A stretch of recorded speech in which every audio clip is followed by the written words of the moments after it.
કે જ્યાં ઈસેદુ agro મિલમાં boiler ફાટવાની ઘટનામાં એકનું મોત થયું હોવાની વિગત છે। પાલનપુરના જગાણા હાઈવે પર આવેલી છે ઈસેદુ એગ્રો મિલ। બિહારના કામદારનું સારવાર દરમિયાન મોત થયું હોવાની વિગતો છે।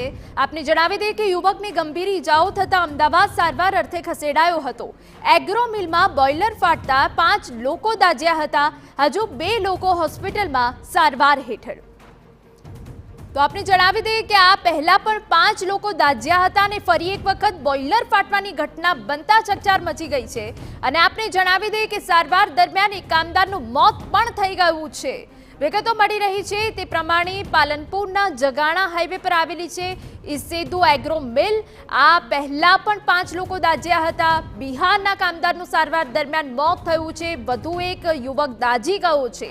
ગંભીર ઈજાઓ થતા અમદાવાદ ખસેડવામાં આવ્યો હતો। ત્યારે અમારા સંવાદદાતા અતુલ ત્રિવેદી વધુ વિગતો આપી રહ્યા છે। અતુલ, વારંવારના બનાવો બની રહ્યા છે, કઈ રીતની હવે કાર્યવાહી થઈ રહી છે, શું તપાસ થઈ રહી છે? ચોક્કસ 2 દિવસ અગાઉ જે પાલનપુર તાલુકાનું જગાણા હાઈવે છે તેને ઈસેદુ એગ્રો મિલમાં બોઇલર ફાટવાની ઘટના બની હતી, જેમાં 5 જેટલા લોકો દાઝ્યા હતા, તેમાં 3ની હાલત ગંભીર હતી, જેમને સારવાર અર્થે અમદાવાદ હોસ્પિટલ ખસેડાયા હતા, જ્યાં એક જે કામદાર છે તેનું મોત થયું છે।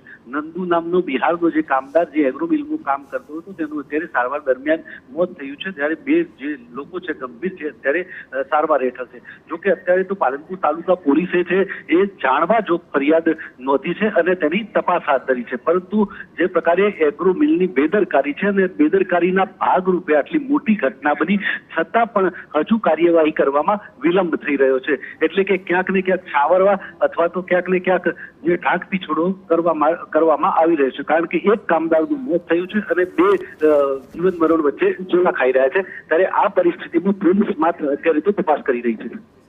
બિલકુલ, આભાર। તો જે રીતે સારવાર દરમિયાન એક કામદારનું મોત થયું છે અને આ પહેલા પર બોઇલર ફાટવાની ઘટના બની હતી, જેમાં 5 કામદાર દાઝ્યા હતા।